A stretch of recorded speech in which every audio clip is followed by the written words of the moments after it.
A feud between two Indianapolis gangs, the Cutthroats and the Insane Money Gang, led to the recent death of a teenager and put 4 gang members behind bars.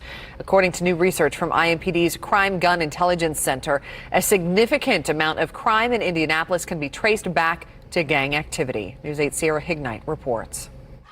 The Crime Gun Intelligence Center has been collecting data for about 2.5 years. A recent study shows that Indianapolis gangs account for a significant amount of crime that happens in the city. We started looking at numbers on that last year to try to quantify the gang problem.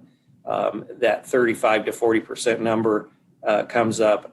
My gut tells me it's a lot higher than that. Social media has dramatically changed the way that traditional underground gangs work in Indianapolis. It's much more informal. It's less territorial. There's almost no underground anymore. It's in your face. It's going to be right in front of you. Intelligence analysts say that gangs are no longer only tied to a geographical area. They're going to show who their affiliates are, who they're friends with, what group they belong to.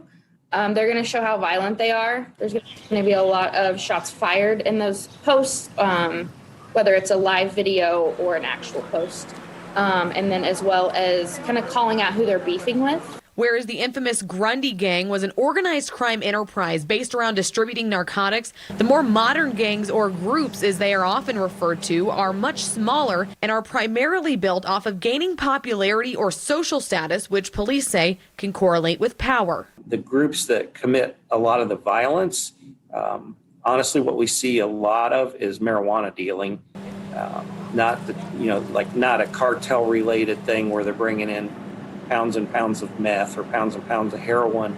The landscape of gang culture is drastically changing, with members getting younger and younger, less initiation crime, and more public feuds online. It's just by happenstance, groups show up at the same location, they cross each other's path, and now what's brewed on social media flares up into violence.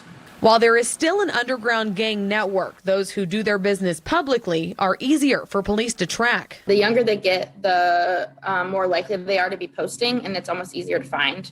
Most of them know each other, and it's a very knitted community or network. I'm Sierra Hignite for Wish TV, wishtv.com, and follow us on Facebook.